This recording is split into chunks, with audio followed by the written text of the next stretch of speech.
merupakan surah ketiga secara urutan tertib mushaf. Jadi tertib Quran ini ada tertib urutan mushaf, ada tertib berdasarkan turun.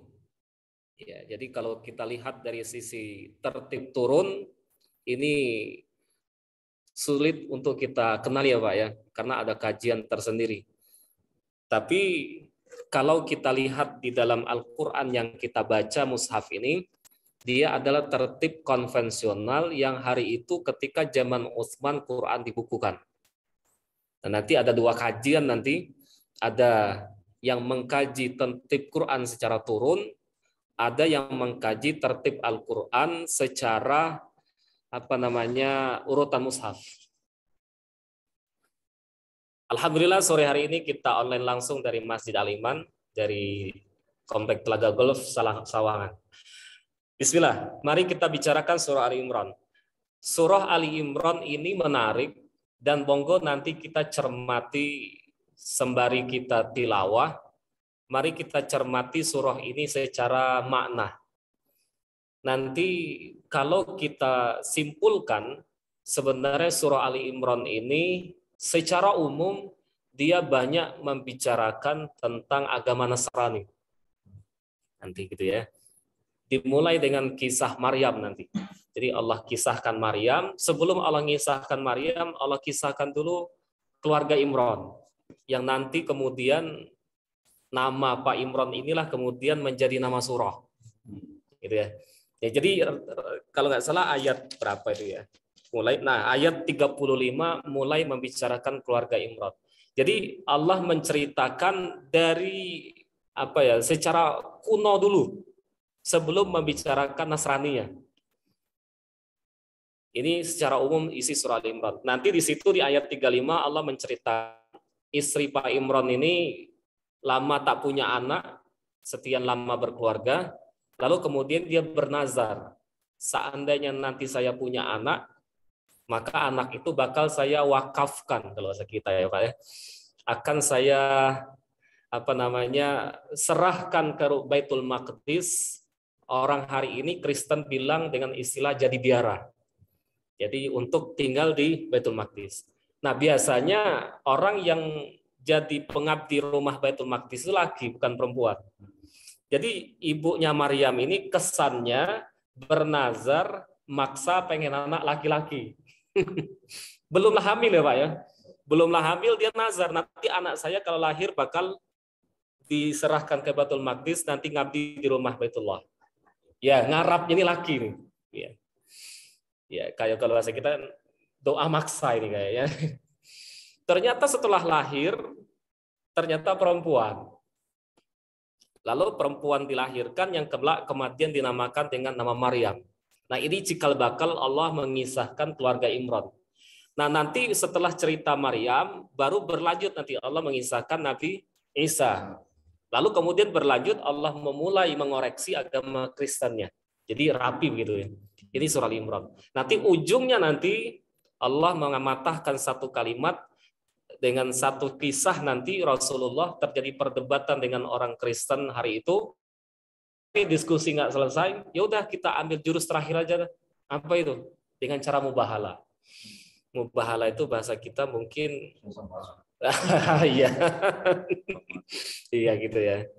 Ketika jadwal udah ditentukan, Rasul udah nunggu, mereka nggak berani datang, Pak ya. Ya itu ya. Nah ini kisah. Nah ini Ali Imran. Tapi nanti monggo nanti kita cermati juga surah Al-Baqarah. Kalau kita cermati Al-Baqarah sampai akhir kebanyakan mengoreksi agama Yahudi.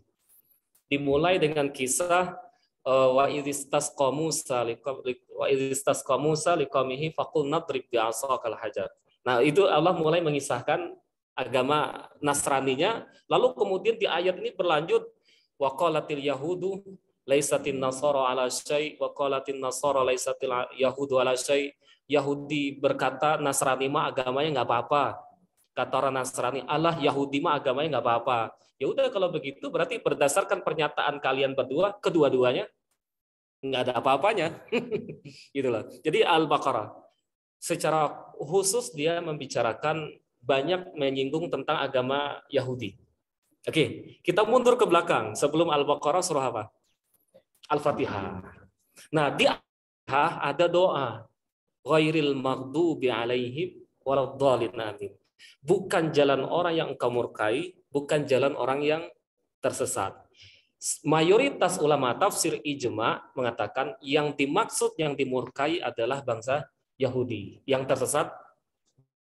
Jadi kalau kita urut 3 surah ini, seakan-akan Allah menjabarkan siapa yang dimaksud dengan maghdubi alaihim dengan surah Al-Baqarah. Allah menjabarkan siapa orang yang sesat itu dengan surah Ali Imran. Maka mengutip pendapat Profesor Quraisy Shihab, maka indah sekali Quran ini secara tertib surah. Jadi dia ini seakan-akan seperti lingkaran kalung yang mana ditarik manapun dia bisa jadi ujung, bisa jadi pangkal. Hilang satu, susunannya berantakan. Coba kita lihat ya Pak ya. Kalau kita anggaplah Al-Baqarah, Al-Fatihah sebagai surah pertama. Indah sekali sebagai surah pertama. Kenapa? Karena ayat pertama Al-Fatihah adalah dengan nama Allah yang Maha Pengasih lagi Maha Penyayang. Kita tahu semua bahwa setiap perbuatan harus dimulai dengan Bismillah. Oke, anggaplah misalnya surah pertama Al-Quran dari belakang, surah apa? An-Nas. Apa poin inti dari surah An-Nas? Minta perlindungan dari godaan setan.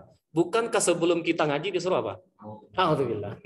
Jadi kalau kita anggap Quran itu surah pertama Al-Fatihah, pas karena ayat pertamanya Bismillah.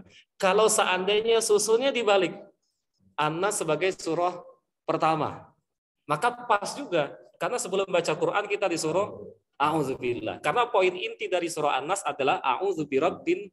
Itu indah. Oke, kita bicara secara kerangka. Lalu kemudian kalau kita cermati lagi sebelum jauh kita masuk surah Ali Imran bicara kerangka, setelah kita bicara surah Al-Fatihah, ketika kita mohon tunjukilah kami jalan yang lurus, Al-Fatihah sederhana memberikan 3 opsi jalan yang dikatakan sebagai lurus. Apa yang lurus, apa yang nggak lurus? Yang lurus adalah jalan orang yang engkau beri nikmat. Bukan orang yang dimurkai, bukan orang sesat. Coba Pak ya, ketika kita masuk surah Al-Baqarah, ayat 1 sampai 5 bicara siapa? Orang bertakwa. Ayat 6 dan 7 bicara orang kafir. Ayat 8 sampai 21 bicara orang munafik. Jadi seakan-akan kehadiran Al-Baqarah mulai apa? Menyajikan rinci-rincian sampel jalan yang kita harapkan. Di samping itu bukan hanya jalan yang diharapkan, jalan yang perlu diwaspadai Allah jelaskan.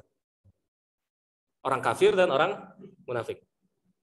Nah, lalu kemudian puncaknya begini, indah sekali puncaknya, dan ini menarik karena kita manusia ini punya logika ya Pak, punya akal. Apa itu? Tunjukilah kami ya Allah jalan yang lurus. Seharusnya jawabannya 1 apa 3? 1. Tapi Allah jawab apa? 3. Lihat. Seharusnya tunjuki kami jalan yang lurus, seharusnya ini loh jalan lurus. Tapi Allah nggak gitu jawabnya. Allah jawab jalan lurus itu ini yang lurus, ini yang sesat, ini yang dimurkai. Jadi diberi 3 pilihan. Jadi seakan-akan Pak ya, doamu ku jawab kata Allah. Seakan-akan doamu ku jawab. Tapi jawaban doamu bukan 1 opsi. Tapi ada 3 choice, 3 pilihan. Kenapa Pak 3 pilihan? Karena kita punya akal. Nah, sehingga kemudian kalau dikasih 1 jalan, lalu yang menempuh jalan itu rasanya apa ya? Tunjukilah kami jalan yang lurus. Lalu kemudian oleh Allah ditunjuki jalan 1 doang. Rasanya masuk surga hambar Pak ya. Kenapa? Lah orang choice-nya cuma 1 kan? Tapi kan choice-nya 3. Sehingga nanti mereka yang masuk surga berarti benar-benar apa? Keputusan. Benar-benar dia memutuskan. Lalu kemudian ketika mereka memilih jalan yang sesat, berarti mereka masuk jalan sesat, jangan menyalahkan Allah. Karena Allah sudah menjelaskan pilihan. Nah, jadi ketika Allah jawab dengan 3 opsi, dengan 3 choice, bukan dengan 1 pilihan. Kenapa? Karena kita punya Akal. akal. Maka nanti kalau boleh kita simpulkan, yang masuk surga benar-benar dia berterima kasih dengan putusannya karena memilih dari 3 pilihan. Yang masuk neraka dia tidak bisa menyalahkan karena jalan yang benar pun Allah jelaskan. Nah, ini apa keterikatan antara Al-Baqarah dengan Al-Fatihah termasuk surah Ali Imran. Oke. Sebagai penutup kita kembali ke surah Ali Imran tadi. Nah, keindahan Ali Imran dengan Al-Fatihah, Al-Baqarah sama-sama dimulai dengan Alif Lam Mim. Cuman bedanya Alif Lam Mimnya Al-Baqarah melanjutkan membicarakan Quran, Alif Lam Mimnya surah Ali Imran melanjutkan membicarakan Allahnya. Ya. Lalu kemudian setelah Allah membicarakan Allah setelah Alif Lam Mim, ayat ketiga Allah membicarakan Al-Quran.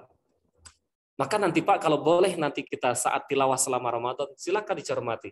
Umumnya setelah ayat-ayat kode seperti ini, Alif Lam Mim, To, Sin, Mim, dan sebagainya, umumnya ayat 2 dan 3 pasti 2 yang dibicarakan. Kalau enggak Allah atau Qur'annya. Nah, iya gitu. Tapi yang paling banyak porsinya setelah Alif Lam Mim dan sejenisnya pasti setelahnya kitab atau Quran. Yasin, lanjut, wal Quran. Alif Lam Mim, dzalikal kitab.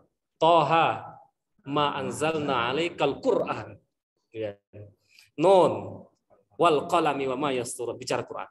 Jadi pendapat para ulama kemudian mencuat begini, seakan-akan Allah mengasih isyarat bahwa kitab yang diingkari oleh kafir Quraisy hari itu sebenarnya dia terdiri dari susunan huruf hijaiyah.